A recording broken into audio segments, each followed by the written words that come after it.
Architectural Builders Supply is pleased to present you with this recording of the technical question that is listed in the title of this video. This call may be monitored and recorded for quality assurance. Push paddle bed latch. Okay. Do you all sell that product? Yes, sir. It's on the site. Oh, okay.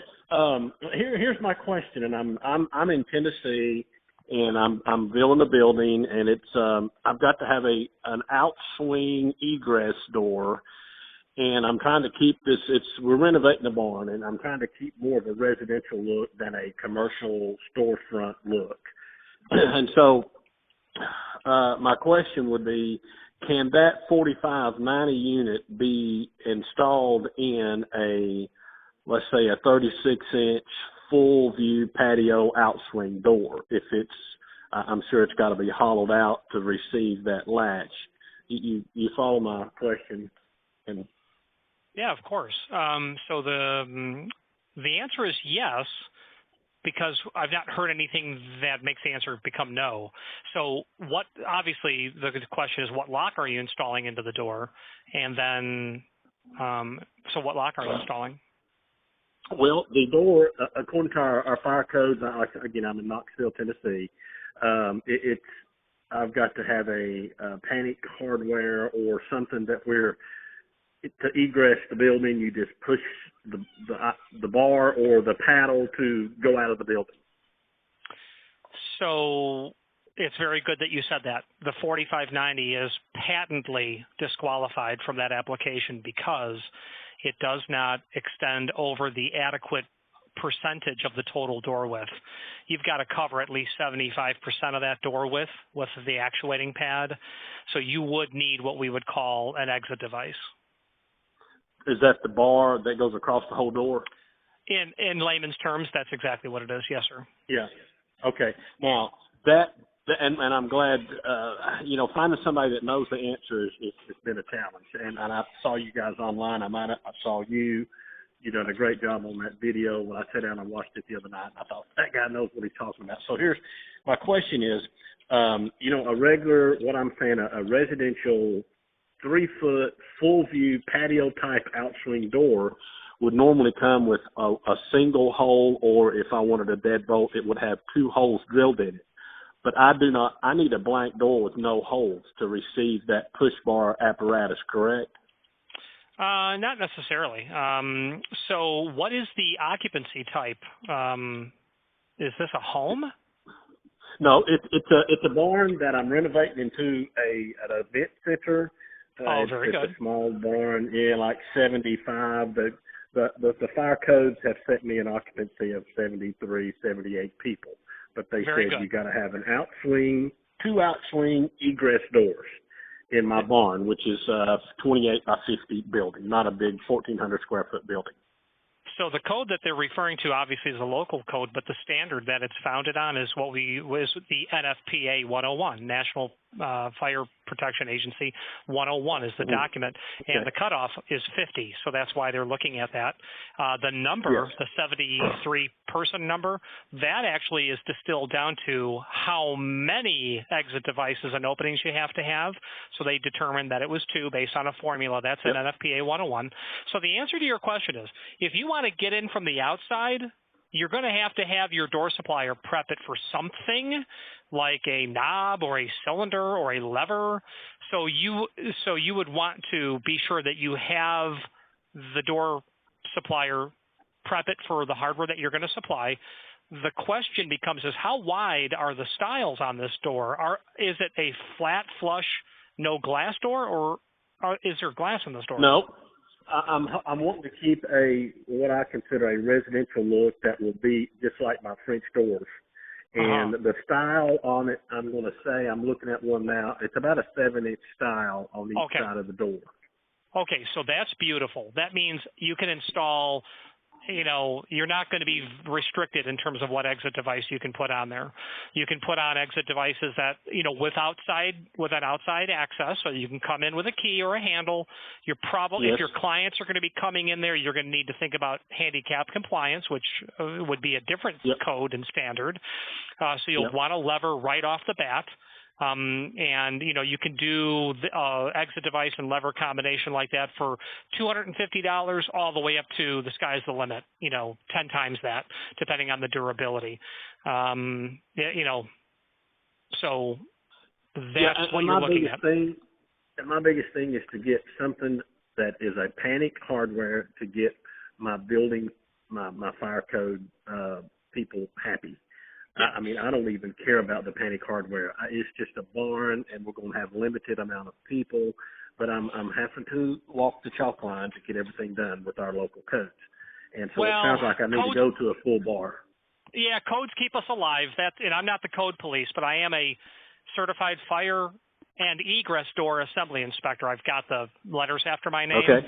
And which has nothing to do with code enforcement. I just happen to have read the textbook a number of times. So yeah, the bottom line is you go with something inexpensive because you don't expect a huge amount of volume and use on it, yes. which is the appropriate thing to specify, and that is the price range that you're in.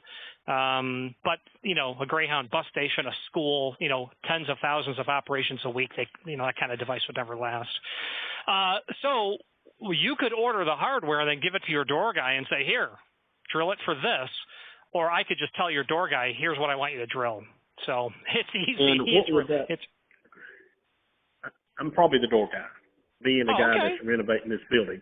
I've done a lot of this construction, but this type stuff, I've not done any of it. So how would that door need to be punched out different from just the 2 3/4 inch normal hole that's in a door that receives a normal doorknob? So it's exactly that 2 1/8 inch hole. That 2 3/4 backside, except that it's not going to be at 2 3/4. You have to place it where the template says, because the projection of the stop where you're going to put the strike is different. So we have to think about that. And it's nothing other than a 2 1/8 hole saw, bimetal, $15 hole saw, halfway one side, halfway the other side, bada boom, you're done. It's that easy. And that cylinder or cam that you referred to receives into that hole for that locking mechanism.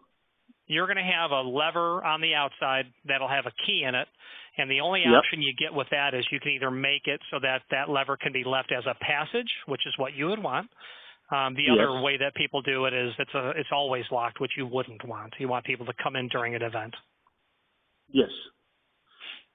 So when I watched the video, it said that your cam or your door cylinder was like 1 1/4 inch, and I'm thinking, do I want that big of that 2 1/4 hole drilled in the door, or do I want to stay back to a small hole that will receive your cam or your lock cylinder, because it's a smaller lock cylinder, correct? So you're referring to the 4590. We've completely departed. That's correct. That's correct. That is the 4590. Yeah, okay. We're not using that stuff. So the push bar will receive into a regular punched out door when I order my door. With the hole at the right place, the answer is yes. Okay, with the hole at the right place. So I need to order a blank door and get the template and punch the hole myself. Yes, or you give your door guy the template and say, here's where I want you to put the hole. So your cheapest version of a crossbar push egress would be, you're saying $250 is where they're going to start? Yeah, that would be the low end, and it wouldn't be a crossbar. It would be a modern touchpad. Crossbars are like, where I grew up in Chicago, the buildings built in the 1930s. When I went to school there in the 70s, those were truly round bars. It would not be that style. That's that's a traditional style. You can do that, but those are far more expensive. Okay. So you're saying, and maybe I go to your website, what would be a number of what I'm talking about? Yeah, sure. So a good part number would be, so the part number would be ED as an Echo Delta dash 501. And that will be the exit device. And I can see that it's not going to be $250. It'll be a little bit less than that. And I'm going to give you the part number for the other side as well as soon as I find it. Oh, here we are. Okay, so this is this is a longer part number, but again, starts with ED dash LHL as in Lima Hotel Lima 500.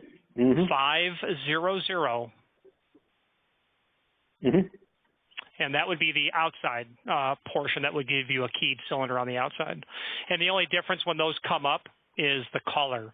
So you're, yeah, you're going to be, you'll be much closer to $200 each. I was just shooting up the hip kind of stuff. Yep, and that's good. ED 501 is the inside bar portion or the paddle portion. Exactly. And the LHL 500 is the outside part.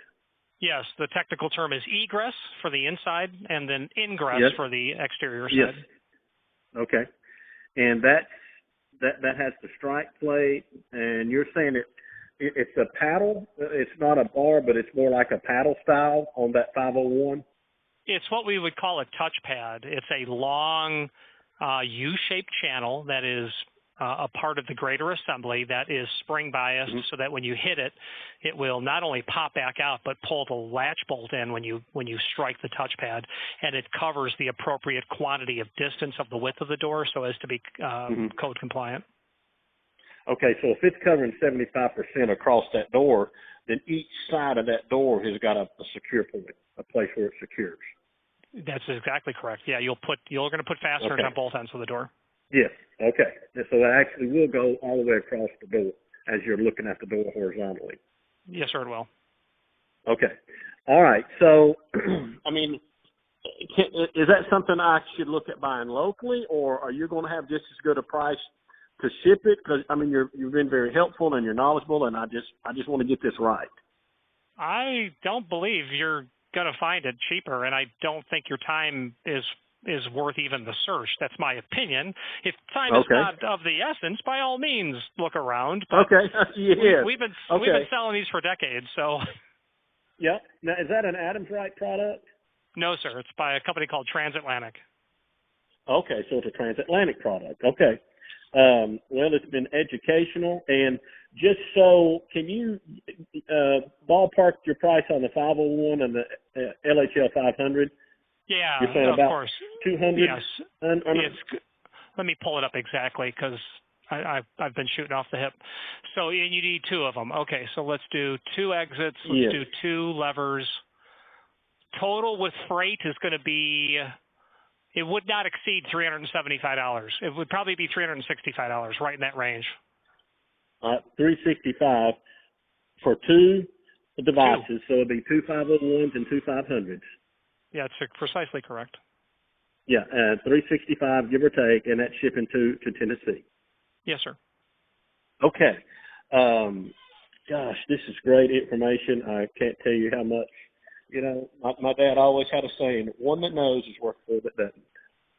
And you're the one that knows. And you get all these guys I've been calling locally to Lowe's and Home Depot and door companies, and they're like, "What are you talking about?" It's like this is not like a new thing. This has been going on forever. Who knows about this? And I thought, I'm going to call this company I saw on YouTube, and you're it. Okay. At this point, I'm going to write. Give me your number. It was on my phone, but I'm writing all this on a piece of paper. So what is your number? So 239. 239. 315. 315. 7889. And you're in Chicago or Florida?